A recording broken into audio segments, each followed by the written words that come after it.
Start.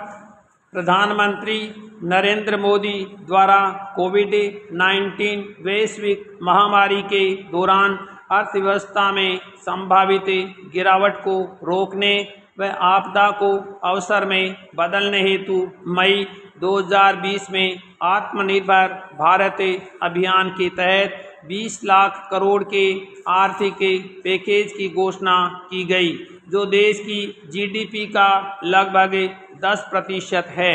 विराम। आत्मनिर्भर भारत अभियान के तहत मुख्य रूप से भूमि, श्रम, सरलता और कानूनों पर ध्यान केंद्रित किया जाएगा। विराम। ये आर्थिक पैकेज छोटे व्यवसायों, कपड़ा उद्योग, घरेलू उद्योगों, मजदूरों, एमएसएमई सहित विभिन्न वर्गों की जरूरतों को पूरा करेगा।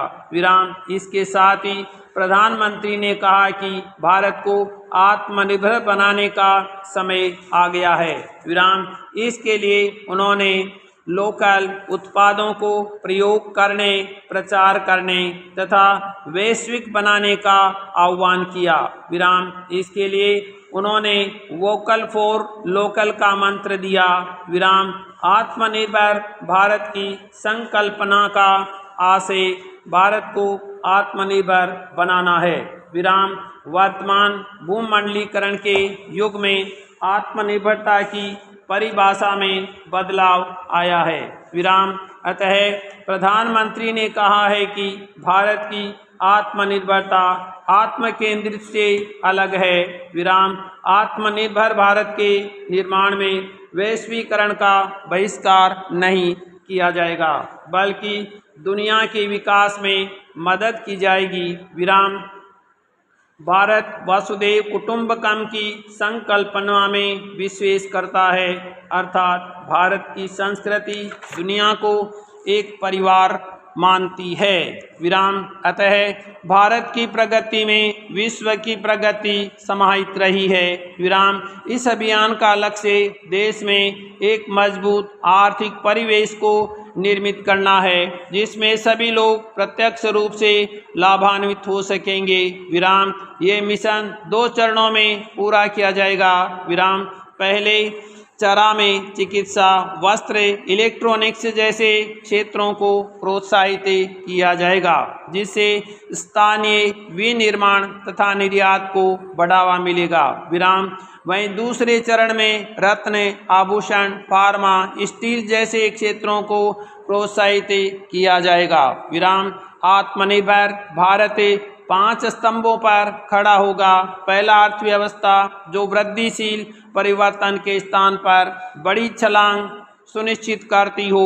दूसरा, अवसंरचना, ऐसी अवसंरचना को बढ़ावा देना जो आधुनिक की पहचान बने। विराम। तीसरा, प्रौद्योगिकी जो 21वीं सदी की प्रौद्योगिकी संचालित व्यवस्था पर आधारित हो। विराम। चौथा, गतिशील जनसांख्यिकी जो आत्मनिर्भर भारत के लिए हमारी ऊर्जा का स्रोत है। विराम। पांचवा, मांग, भारत की मांग व आपूर्ति श्रृंखला की पूरी क्षमता का उपयोग किया जाएगा। विराम। पैराग्राफ। आत्मनिर्भर भारत अभियान के तहत घोषित पैकेज की अपार संभावनाएं हैं। इसके बावजूद इसके समझे कुछ चुनौतियां भी हैं, जिसे कुछ विशेषज्ञों ने उजागर किया है। विराम। जो इस प्रकार है। विराम। घोषित किया गया पैकेज वास्तविकता में घोषित मूल्य से बहुत कम माना जा रहा है, क्योंकि इसमें सरकार के राजकोषीय पैकेज के हिस्से के रूप में आरबीआई की पूर्व घोषणाएं शामिल है। विराम। सरकार द्वारा की जाने वाली अप्रत्यक्ष सहायता जैसे भारतीय रिजर्व बैंक के ऋण सुगमता उपायों का लाभ सीधे लाभार्थी तक नहीं पहुंच पाता है। विराम। पैकेज में घोषित राशि जीडीपी के 10% होने के बावजूद वास्तविक रूप से जीडीपी के 5% से भी कम राशि लोगों तक पहुंचने की उम्मीद है। विराम। भारतीय उत्पादों की गुणवत्ता का स्तर वैश्विक स्तर पर प्रतिस्पर्धा के अनुकूल नहीं है, साथ ही अधिक वित्तीय तथा तकनीकी संसाधनों की आवश्यकता है, जो एक प्रमुख चुनौती है। विराम भारत द्वारा 10 क्षेत्रों में आयात में कटौती की दिशा में अपनाए जाने वाले उपायों को WTO में चुनौती दी जा सकती है। विराम भारतीय उत्पादों की गुणवत्ता का स्तर भी वैश्विक स्तर पर प्रतिस्पर्धा के अनुकूल नहीं है। विराम पैराग्राफ इस प्रकार आत्मनिर्भर भारत अभियान के समक्ष चुनौतियां अवश्य है, किंतु इसकी लक्षित कार्यप्रणाली एक समावेशी विकास को बढ़ावा देती है। विराम जिसमें विकास के सभी पहलू शामिल हैं। विराम जो समानता व समता जैसे मानदंड को पूरा करते हैं, आने वाली समस्याओं के निदान के लिए तत्पर रहने के अनुकूल हैं। साथ ही इसमें नागरिकों के सशक्तिकरण जैसे पहलू भी शामिल हैं, जो बेहतर भारत के निर्माण की पूंजी है। विराम अतः भारत को दृढ़ इच्छा शक्ति, समावेशन, नवाचार, निवेश पर कुशलतापूर्वक ध्यान देकर उन उद्यमों में निवेश पर अधिक ध्यान देना, जिससे भारत को वैश्विक ताकत के रूप में उभरने की अधिक संभावना है और वैश्विक पटल पर आत्मनिर्भर भारत विश्व के अन्य देशों का मार्गदर्शक बन सकेगा। विराम पैराग्राफ बिहार में राज्य स्तरीय सरकारी सेवा के लिए ऐसी कोई परीक्षा नहीं जिस पर उंगली नहीं उठी हो। विराम पुलिस की दौड़ में कितने लोग हवालात में गए, लेकिन सरकार की नाकामी के चलते कितने योग्य अभ्यर्थियों को लिखित परीक्षा में असफल होना पड़ा। विराम यही हाल बिहार लोक सेवा आयोग की 64वीं PT परीक्षा में हुई। विराम एक प्रश्न गलत होने से 9 उम्मीदवार बाहर हो गए थे। विराम ऐसे करीब 5-6 प्रश्न गलत थे।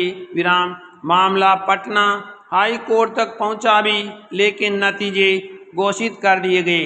विराम इसके बाद 2 अभ्यर्थियों ने खुदकुशी कर ली थी, लेकिन सरकार के कान पर जूं तक नहीं रेंगी। विराम बिहार में शिक्षक पात्रता परीक्षा परिणाम के नतीजे जारी होने के बाद एक बार फिर से बिहार बोर्ड सवालों के घेरे में है। विराम अभ्यर्थियों का आंदोलन अब भी जारी है। विराम कुल 15 विषयों का नतीजा जारी होने के बाद वरीयता सूची के पेंच में अभ्यर्थियों का भविष्य फंस गया है। विराम महिला अभ्यर्थियों के नतीजे में भी धांधली का आरोप है। विराम महिला अभ्यर्थियों का आरोप है कि परीक्षा से पहले बोर्ड के अध्यक्ष आनंद किशोर ने कहा था कि TET STET में सभी वर्ग की महिला अभ्यर्थियों को 45% अंक लाने पर उत्तीर्ण किया जाएगा।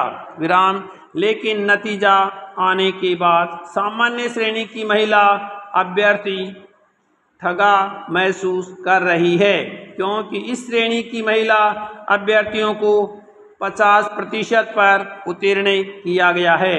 विराम इससे हजारों अभ्यर्थी वरीयता सूची से बाहर हो गई हैं। विराम हैरानी की बात तो यह है कि इससे पहले आयोजित हुई STET और TET परीक्षा में महिला अभ्यर्थियों को 5% की छूट दी गई थी, जबकि 2019 की परीक्षा में इसका लाभ नहीं मिला।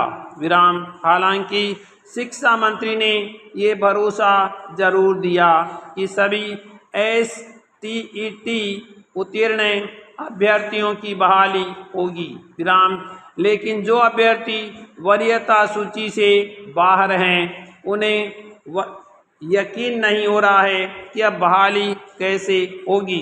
विराम इधर BSEB ये जानकारी भी नहीं दे रहा है कि STET पास कितने अभ्यर्थी विषयवार वरीयता सूची में नहीं आए हैं। विराम जाहिर है ऐसे में अभ्यर्थियों के बीच असमंजस की स्थिति बनी हुई है। विराम 15 विषयों में वरीयता सूची में कुल 30,675 अभ्यर्थी हैं। विराम।